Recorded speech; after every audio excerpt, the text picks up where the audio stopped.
سلام بچه‌ها، خوش اومدین به این ویدیو. این ویدیو بدشانسی خودم میخوام بهتون ثابت کنم، جدای از لگ و باگ و اینجور چیزا. اولین دستم بود، میخواستم دستمو گرم کنم که برم اسنایپر چالش داخل بتل رویال که یه پرچمی زدیم و یه گوست میتیک آورد برای ما که با اون گوست میتیک شروع کردیم دور رفتن. گانازاد بود و اینکه میخوام فقط بدشانسی رو یه کوچولو بهتون نشون بدم دیگه. اینجا کوچولو همینطوری میره جلو، ماماس با هم دیگه. بعد اینکه بچه‌ها لایک و کامنت و سابسکرایب فراموش نشه. من حتی فعلا انگشتی و اینجور چیزا هم ندارم، نه انگشتی دارم نه دیوایس درست حسابی دارم، کلا با لگ و عرق دست و فلان و اینا بازی میکنم. یه حمایتی بکنیم ما بتونیم یه انگشتی حداقل بگیریم. خدا وکیلی کارمون خیلی سخته الان فعلا بچه‌ها. فعلا داشتیم با اسنایپ پیش میرفتیم که ببینیم به کجا ختم میشه. میریم جلو همینطوری با هم دیگه بچه‌ها. تمام لودت‌های داخل این ویدیو، لودت‌های خودم، البته لودت‌های گوست میتیکه نه، لودت‌های خودم داخل ویدیو اینجا دست مرخ کرده بود که اینطوری میشه. داخل ویدیوی رنک تو لژند کن هستش بچه‌ها. لودت‌های به شدت خفن، به شدت عالی، به شدت باحال موجوده که میتونین برین و بزنین عشق کنین بچه‌ها. داخل سیزن 9 خب الان سیزن ریست شده. چه خطی گرفت، سلطان خط ایران بچه. داخل سیزن 9 هم من همه این اتچمنت ها رو تست کردم و دیدم همشون هنوز قابل استفادهن بچه ها. اینطوری نیست که الان چون مثلا سیزن عوض شده و فلان اینا تیر ریجستر نمیشه، انگشتم عرق کرده بود میشست و فلان اینا. اصلا یه وضعیت عجیبی بچه ها. داشتم چی میگفتم؟ رودات‌های خیلی خفنی هستن که تو سیزن 9 هم همشون رو تست کردم، دیدم تو سیزن 9 هم کار میکنه. البته به جز CX9 بچه‌ها، جای CX9 یه فنکی گذاشتم که فوق العاده است. اینجا بچه‌ها لگ پدر ما رو در آورد. میگم دیوایسم فوق العاده است، سر همین چیزاست بچه‌ها. خدا وکیلی نه دیوایس درست حسابی دارم نه نت درست حسابی دارم، کلا با وضعیت سختی بله میدم بچه‌ها. لژند کردنم کلا کار آسونیه، به خاطر همین در حال حاضر همه لژند میتونن بکنن، همه گان لژندری رول کنن رو میتونن بگیرن.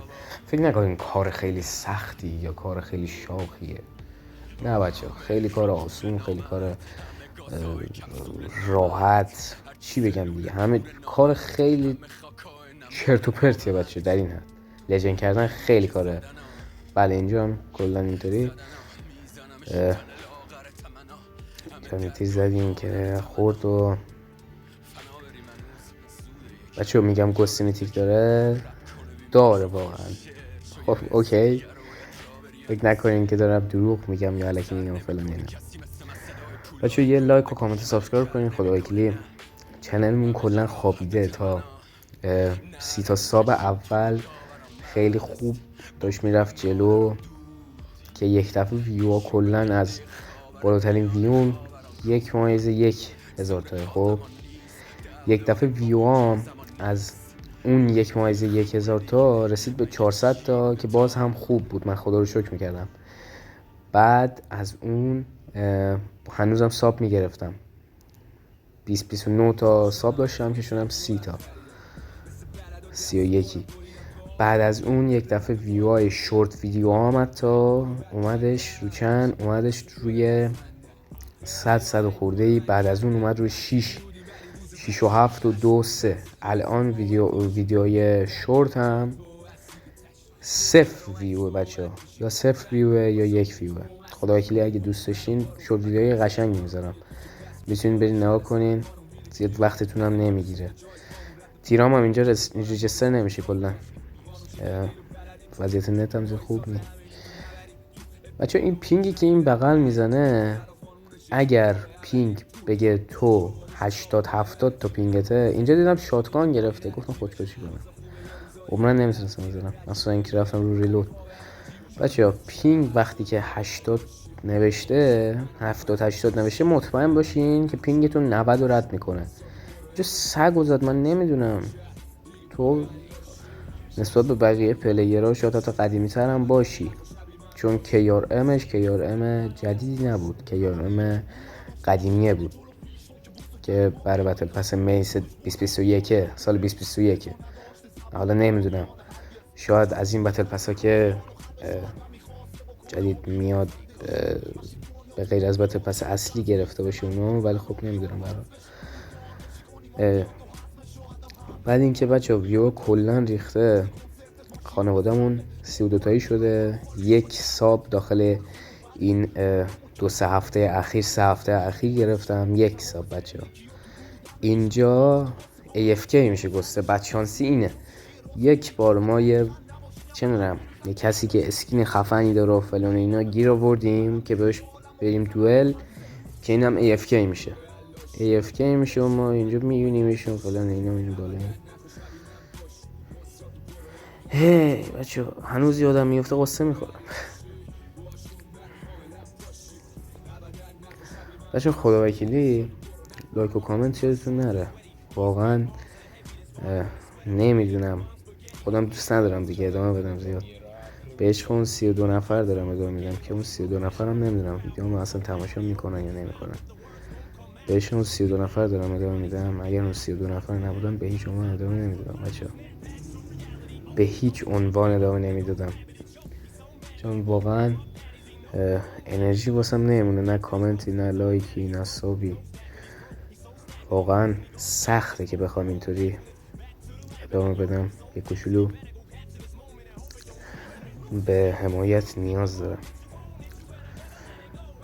و اینکه اگر دوست داشتین لایک و کامنت و ساب یادتون نره بچه‌ها.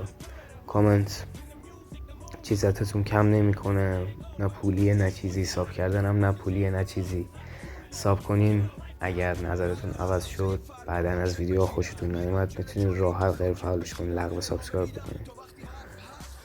یا لایک هم همینطوره بچه‌ها، اگر دوست داشتین لایک کنین. واقعا چیزی ازتون کم نمیکنه، نه نتی ازتون میبره نه چیزی. فقط یک لحظه است که واسه شادی من میشه، که انرژی بیشتری بگیرم و بتونم براتون بیشتر فعالیت کنم. بچه این دوئل که نشد، من نتونستم کاملش کنم، رفتم یه دوئل دیگه بچه. حالا این سری تک به دو فرقش اینه بچه. بعد جدیدن خیلی ها رو میبینم که کار 98 میچینن با خشاب ترمایتی. خب عزیزان شما میخواین خشاب ترمایت بازی کنین باهاش، منعوار بشین. یه طوری قویه که نگو نپرس. یا AMR بچین. اینجا وایس باز کردم که بهش بگم داشت اگه صدامو میشنوی و چه میدونم هنوز تو بازی هستی، بازی خیلی خوب بود و دمت گرم و خداحافظ و فلان. بعد اینکه بچه کلا بعد از دوئل سعی کنین فوش ندین، حتی اگه باختین یا حتی اگه چیتر بود فوش ندین، ریپورتش کنین. فوش دادن شأن خودتون میاره پایین. بچه یه لحظه اومدم ویدیو رو پاز کنم که بگم حالا دستم گرم شده و فلان اینا برم بتل، ولی گفتم که بیام بلندترش کنم، یه دوئل دیگه برم و بذارم برای بچه‌ها. خانواده‌مون 32 نفری شدن فعلا، 32 تایی. و بچه دوئلایی که من میرم فعلا گانازاده، چون 4 انگشتی شدم. راستی داشتون 4 انگشتی شده براتون، دست بزنید بچه‌ها. الان حدود 2 سال من 3 انگشتی پلی میدادم. 2 سال اول که 2 انگشتی بودم، 2 سال دوم 3 انگشتی بچه‌ها. الان حدود 2 سال 2 سال و نیم قشنگ 3 انگشتی پلی میدم. ولی بهش خودتون گفتم سطح بازی رو کوچول بالا ببرم. بهش خودتون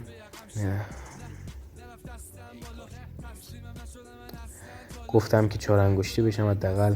بچه‌ها این آتیش من روی این ترپ این بود که اصلا ترپشو ندیدم، این قرمزیشو رفتم روش. بهش خودتون 4 انگشتی شدم که کوچولو سطح بازی و سرعت بازیم بیاد بالاتر. اونایی که SMG دوست دارم، SMG پلیرام، من بتونم براشون لودات‌های خیلی خفنی بدم یا گیم پلی‌های SMG بالی بگیرم براشون. بچه‌ها حالا چرا میگم تاثیر داره؟ چون بچه‌ها سرعت بازی رو بالاتر میبره که هیچی. بعد نگاه کن داخل روم کاستوم روم، اونم داخل مولتی، کلا داخل مولتی، حالا کاری ندارم رنگ روم هرچی که هست، کلا بچه‌ها نایف نزنین، کار شاخی نیست. اون تو بتله که نایف کردن کار شاخیه. اینجا دیدم این دوباره دنبال منو با نایف بزنه، دویدم دنبالش با نایف زدمش. اگه یه بار نایف کردی دوباره میخوای نایف کنی، خب بیلاخ عمرن من نمیذارم. بچه کارنواده‌اش هم اینه. حالا نمیدونم الان اسمش شده کیلو بولت اگه اشتباه نکنم، قدیم اسمش کارنواده‌اش بود. حالا ما اسم همون قدیمیشو یادمه. اینجا بچه دوباره دستم رخ کرد و پلنه تک به دو بود دوئل. حالا گانازاد بود، دیل برداشتیم بچه ها. من اولش که میخوام شل شروع کنم با اشتیار شروع میکنم، بعد میرم رو دیل، آخر اصلا با تندرا تموم میکنم. و اینکه آره دیگه بچه ها اینجا یکی رو زدم، دوستشون دابل کیل بشه، کوچولو باحال بشه پلنه. این نشد، اینجا بک زدم و یه هد خوشگل زدم به یورو. بچانسی بود. اینجا دیدم که هنوز دوتاییشون هستن. اینجا دیدم میخواد نایف کنه، بک زدم. بچه تیرا ریجستر نمیشن، تیرا هم ریجستر نمیشن. دلیل اینکه کم الان ویدیو میذارم یکی اینکه مدرسه ها شروع شده اصلا جدایی از همه چی، من اصلا وقت ندارم. دو اینکه واقعا هرس میخورم هر موقع بازی میکنم، انرژی برام نمیمونه. شما نه لایک میکنین، نه کامنت میذارین، نه ساب میکنین. این جدایی از این که انرژی از آدم میگیره، همراه با اون بچه لگ و نت بد و پینگ بد و فلان اینا هم از آدم انرژی میگیره. اینجا این دیدم AFK و فلان اینا، ایجادش کردم، یه پیام فلانی لفت گیم اومد. فکر کردم همینی که AFK بود لفت داد، که نه متاسفانه اینطوری نبود. بچه ها. من اینجا از هرس داشتم پاره می شدم، گفتم چرا امروز اینطوری شده، هر کی میاد لفت میده، هر کی میاد AFK میشه. خلاصه از این بچانسی ما هم زیاد است فلان اینا. موضوع خودتون ماشینا بوس به کلای یکتون. امیدوارم هر جا که هستین حالتون خوب باشه و جیبتون پر پول باشه. بوس به کلای یکتون. خداحافظ.